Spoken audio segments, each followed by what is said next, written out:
Olá, pessoal!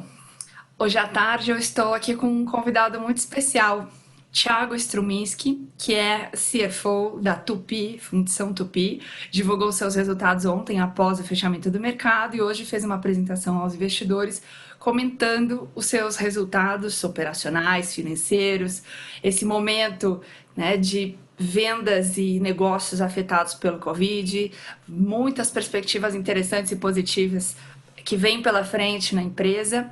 E especificamente convidei o Thiago aqui para nos contar e explorar conosco um pouco mais os aspectos financeiros e que tangem ao uso de derivativos e à proteção que a companhia faz dos seus riscos financeiros.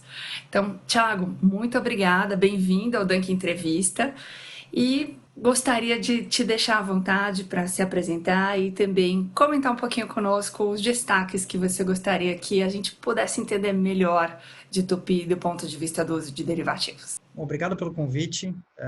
Meu nome é Thiago Struminski, eu sou CFO da Tupi, trabalho na empresa há 11 anos e acho que é sempre bom poder conversar com interlocutores técnicos aqui que nos ajudem a explicar para o mercado como trabalhamos e principalmente o que impactou esse trimestre, né, o risco de moeda, que é um fator de muita volatilidade nos dias de hoje que nós temos que enfrentar. Nós somos exportadores, então basicamente quase 85% da nossa receita está fora, né?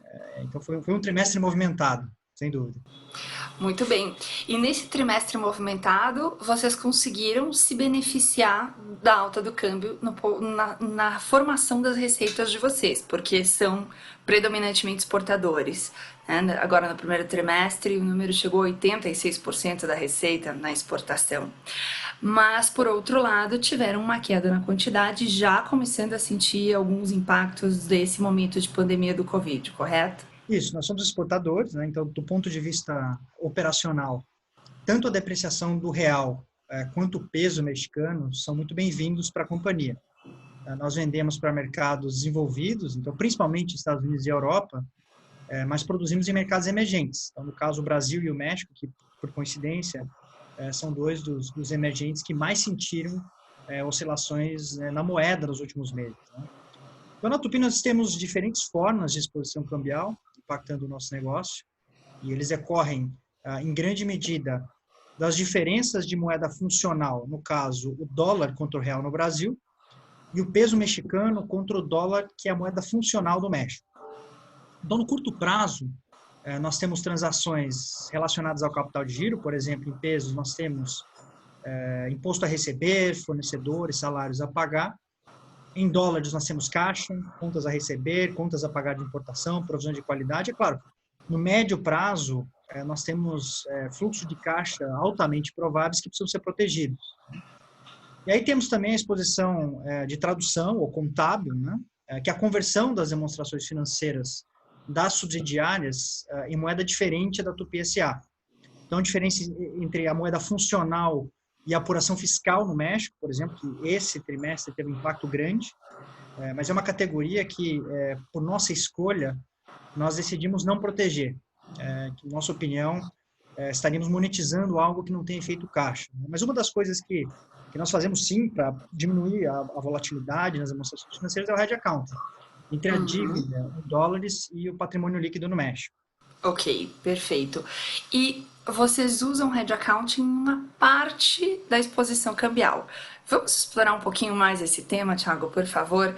Bem, em primeiro lugar, é interessante dividir aqui com quem está nos ouvindo que a ideia de usar o Hedge Accounting é justamente mitigar o impacto que a tua dívida dolarizada pode trazer sobre o resultado na medida em que essa dívida gera receitas e despesas de variação cambial. E aí, especificamente, né, claro, a despesa de variação cambial, aumentando a despesa financeira, diminuindo o lucro, que vocês procuram que ela tenha um efeito, digamos assim, suavizado pela adoção do hedge accounting, correto? Exatamente. Acho que o objetivo é diminuir a volatilidade cambial nos resultados, né? Nós utilizamos esse tratamento contábil desde 2014. A modalidade em específico aqui, que o CPC 48 define, né, como um investimento líquido no exterior. Então, as nossas dívidas, elas estão em dólares e elas são designadas como instrumento de hedge para os investimentos das controladas no México, que também tem como moeda funcional o dólar. Esse é um instrumento que, para nós, tem funcionado muito bem. Se olhar a efetividade desse trimestre, por exemplo, foi de 100%. Só para ter uma ideia, se nós não tivéssemos essa ferramenta, no primeiro TRI, nós teríamos um impacto negativo de mais de 400 milhões na DRE e positivo de mais de 400 milhões na DRA, né, que é o demonstrativo de resultado abrangente. Então, esse foi um instrumento que nos ajudou a conciliar essa volatilidade, né, para que elas se encontrassem no mesmo lugar. Excelente. E nesse caso, então o que você tem aí é uma parte do resultado que ficou protegido, você tem uma parte desse impacto que foi acolhido dentro do patrimônio líquido também, não é? Isso, exatamente. Essas duas movimentações, volatilidades cambiais, elas se encontram na DRA, né, no demonstrativo de resultados abrangentes. Ok, excelente. E nesse caso, vocês estão usando dois fluxos, né? Aí no caso, um financeiro e um operacional para se proteger. Então, nessa situação, não há uso de derivativos especificamente, há apenas uma adoção dessa forma diferente, né, de contabilizar que a gente chama de hedge accounting, totalmente normatizada, e aí vocês seguem essa norma. Bem, e aí existe uma parte do resultado que, como você colocou, tem exposição a câmbio, não só a dólar, mas também a peso mexicano. E aí sim vocês usam derivativos para fazer proteções e evitar as variações adversas dessas variações cambiais sobre o resultado e sobre o caixa da companhia. Exatamente. Eles usam o Então, Zero Cost Collar, né, que é um dos usamos o instrumentos. preço escola, exatamente. Acho que E existem vários instrumentos disponíveis, né, Berenice? Acho que a NDF, por exemplo, ela trava um câmbio, então qualquer desvio para cima ou para baixo, ele acaba resultando em pagamento. No Zero Cost Collar, e o pagamento desse ajuste ele só acontece a partir de um nível maior, ou seja, uma faixa de preço existe em que você não paga o ajuste. A put isolada ela tem um custo, e quanto maior a volatilidade, momentos que a gente vive hoje, principalmente, o prêmio é muito alto, porque o exercício de executar ela aumenta, né? Então, no Zero Cost Collar, a venda do call, ou seja, o recebimento do prêmio, ele financia a compra da put, que é o pagamento do prêmio, né? Então, ele deixa o hedge a custo zero, e isso acaba aumentando um pouco da nossa faixa de proteção sem custos, que é diferente das outras estratégias. As vantagens um pouco do que a gente está observando agora, né? Eu acho que a gente acaba pagando um pouco mais em ajustes, mas se a gente recebe o ganho operacional, nós temos a contrapartida. Então, por exemplo, quando observamos o primeiro trimestre desse ano, nós pagamos 17 milhões em ajustes, mas recebemos 19 no operacional. Então, o ganho líquido é positivo, né? Então, para a diluição do risco, dada a incerteza nas datas dos embarques, nós não conseguimos caracterizar isso como hedge account, mas nós contratamos inúmeras operações que vencem quase diariamente ao longo de cada mês. Então, o primeiro trimestre, ele recebeu uma variação cambial muito forte, tanto o real quanto o peso, né, depreciaram muito mais do que até a média das outras moedas, e o resultado financeiro ele é imediatamente penalizado. Uma vez que todas essas operações em aberto de derivativo, então no nosso caso até dezembro, elas precisam ser registradas contabilmente com o dólar de fechamento, a despeito de quando elas vão vencer.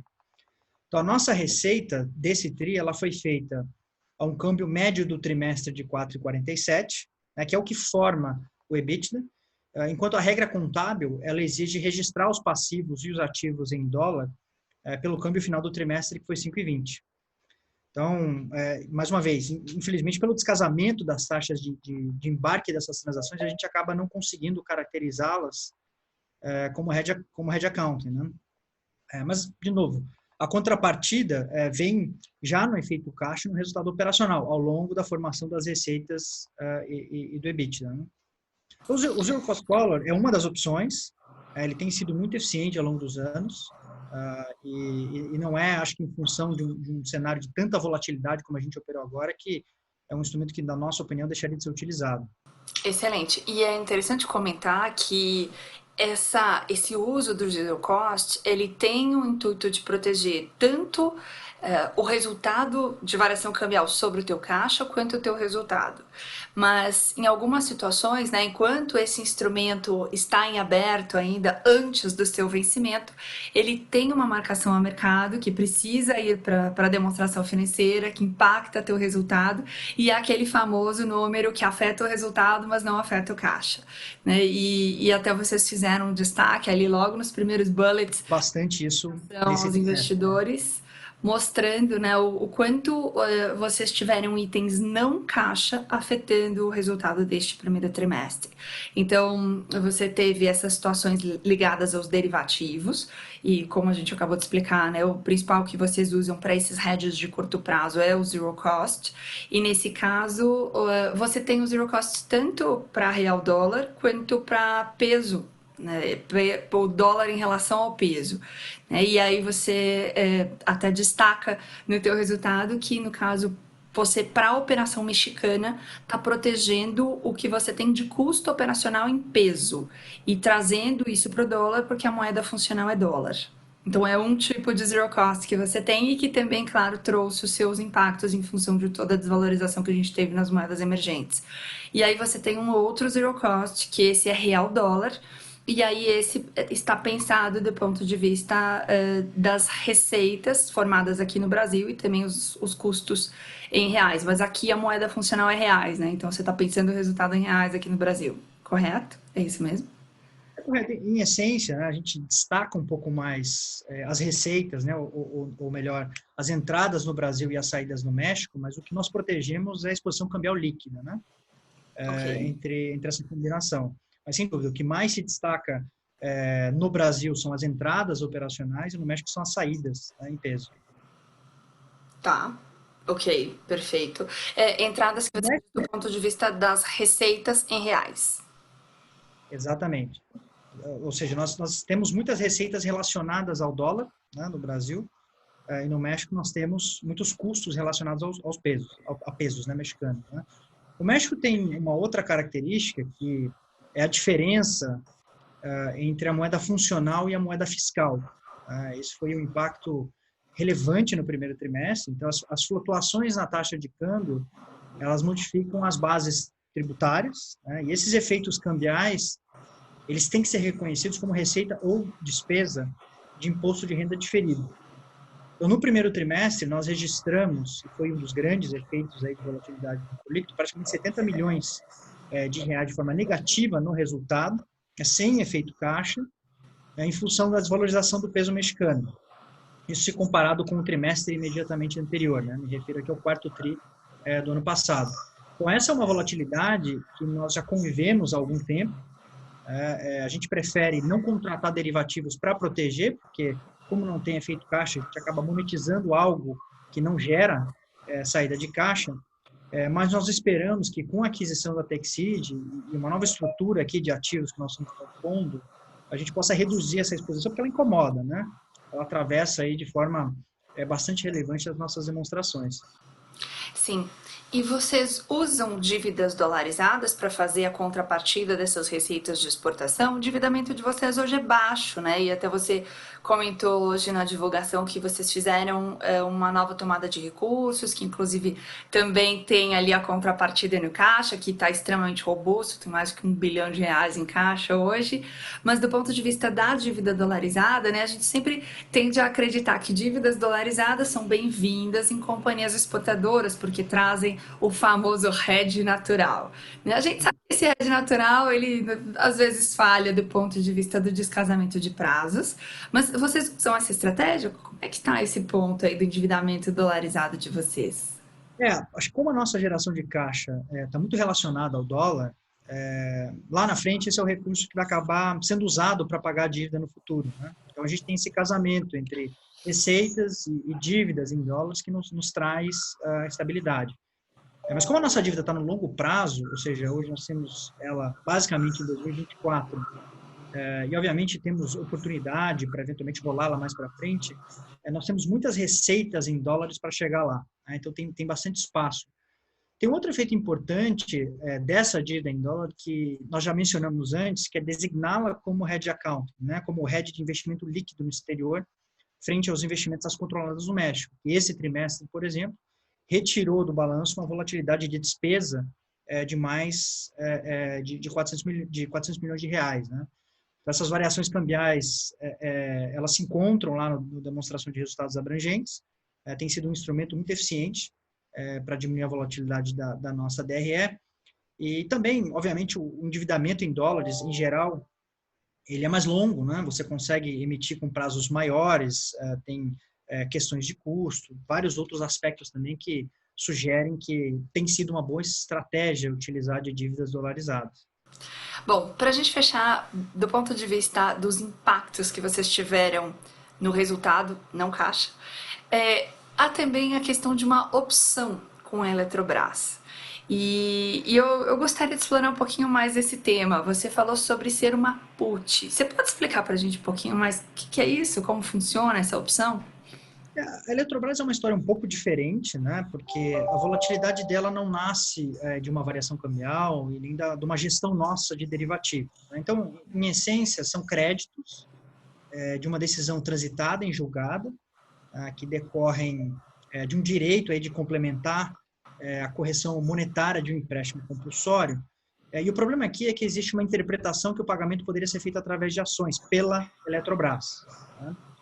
Então, para efeitos de valorização desse ativo, nós temos a utilização de um instrumento híbrido, né, que ele contém um derivativo embutido, uma opção, como se o seu componente, né, como a ação da Eletrobras varia bastante, nós temos que conviver com essa volatilidade nas nossas demonstrações financeiras, que é essencialmente a marcação a mercado do valor presente desses créditos, né? Então, é como se a Tupi estivesse na posição de venda de uma put e a Eletrobras como de compra, né? Ou seja, a força resultante seria a Tupi comprada no ativo objeto, né? E essa opção aí sendo trimestralmente precificada via Bloomberg, que nós utilizamos aí o modelo de apressamento do Black-Scholes, né? Então, esse é um impacto de marcação a mercado que resultou numa despesa de praticamente 55 milhões no primeiro trimestre, de novo, sem efeito caixa, né? E ela foi ocasionada muito pela queda no preço das ações e aumento da volatilidade da Eletrobras.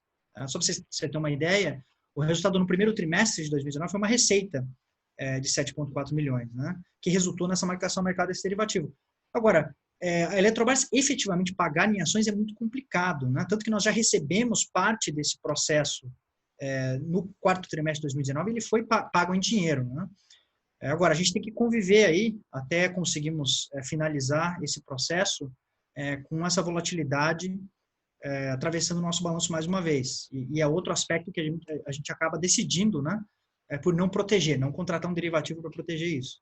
Bem, e aí em relação à nossa expectativa pelo que virá pela frente, a gente sabe, claro, que os números do segundo tri, sem dúvida, serão ou continuarão sendo impactados por esse momento de queda na quantidade vendida. Por outro lado, vocês estavam comentando que já estão sentindo sinais claros de uma certa recuperação em alguns países que já estão, né, retomando, reabrindo as suas economias. E hoje vocês têm perto de mais de 68%, se eu não me engano, das vendas de vocês direcionadas para a América do Norte. E lá percebem já um aumento em alguns segmentos para os quais vocês vendem. Então, quer dizer, entre pontos positivos e pontos negativos, né, desafios a se enfrentar, o que a gente deve esperar para o segundo tri de Tupi? Bom, acho que o segundo tri ele vai ser um trimestre muito difícil para todo mundo, né? Até a gente, de alguma maneira, antecipou um pouco do resultado dos nossos eventos subsequentes, indicando ali que a receita e o volume caíram próximo de 70%. Então, é muito difícil administrar essa queda. Obviamente que foram meses que a gente colocou muito no caixa, tomamos decisões que muitas vezes penalizaram o EBITDA com o objetivo de proteger a saída, né, de recursos da companhia. Mas o que nós observamos aí no médio prazo, né, do terceiro trimestre para frente, é que uma combinação de um ativo que tem exposição a mercados fortes, né? Os Estados Unidos, por exemplo, tem políticas de estímulo macroeconômica que vão impactar muito a nossa demanda. seja através de construção, de geração de energia, os housing markets, as picapes, né? E quando nós combinamos um volume que seja menor do que o ano passado, não tem problema, mas com um câmbio razoavelmente depreciado, eu acho que isso coloca a Tupy em condições muito favoráveis, né, na ponta aí de ter um retorno adequado, porque as fábricas estão indo muito bem. O desempenho da fábrica no primeiro trimestre, né, com exceção aí, obviamente, da parada de março, ia num ritmo muito bom. Então, as perspectivas são boas. Eu acho que, a despeito de como vem o volume, nós temos condições de entregar um bom resultado, né? Eu acho que e na ponta aí da gestão do risco cambial, acho que o Conselho nos dá um mandato aqui para proteger os próximos 12 meses, né? Ele monitora através do mapa de riscos, mas nós estamos aqui em discussões de como aperfeiçoar esse modelo, engajamos em algumas discussões importantes, como hedge faseado, né? Como evitar uma concentração excessiva num determinado mês. Estamos trabalhando com os limites inferiores e superiores de exposição líquida, que tem que ser necessariamente cobertos, aprovar um orçamento de risco, que é algo que hoje nós não temos ainda, trabalhar um pouco mais na segregação de funções nas operações de hedge aqui, ou seja, acho que sem dúvida há pontos de melhoria a serem trabalhados, né? E para o investidor, nós ampliamos bastante aqui a transparência das notas explicativas, não somente no hedge, né, mas também sobre o risco de moeda como um todo, uma vez que isso é um componente muito importante do nosso negócio, a gente sempre vai conviver com isso. Né? E eu que venho acompanhando as demonstrações financeiras de vocês, aliás, quero aproveitar para te parabenizar, porque de fato, aquela nota de fatores de risco, que é uma das que eu costumo avaliar justamente para entender, né, a exposição da companhia e como ela se protege, como ela gerencia esse risco, lembrando que às vezes não necessariamente 100% da exposição cambial líquida precisa ser protegida. Em alguns momentos, como você colocou, a companhia toma decisões que são de proteção parcial ou faseada, né? Enfim, tem várias maneiras diferentes da gente fazer esse tipo de proteção.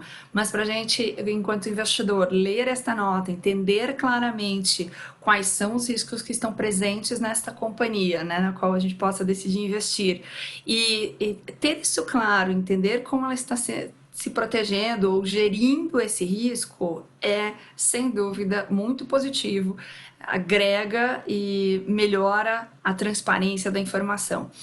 Obrigado. Acho que todo trimestre a gente vai fazer sempre uma reavaliação de como a gente pode melhorar, e aí não só, obviamente, no risco de moeda, né? Acho que no risco geral aqui da companhia, de como a gente comunica isso para o investidor, porque é sempre importante avançar aqui e dar mais clareza, né, nessa direção. Muito bem. Ok.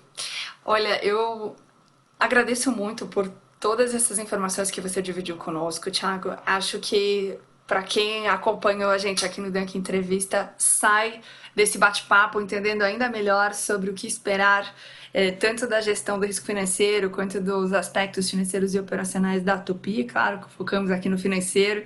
E queria deixar aqui um espaço final para você dividir conosco hoje. Bom, acho que eu queria convidar todos a visitar o nosso site de RI. A Tupy é uma empresa que está muito inserida nesse ambiente de bens de capital e vai participar de forma muito ativa na retomada e na reconstrução desses mercados, e ela vai ser beneficiada principalmente pelo motor de crescimento econômico que tende a ser os Estados Unidos. Então, nós temos hoje uma exposição muito grande a esse mercado. São aplicações que a gente já sente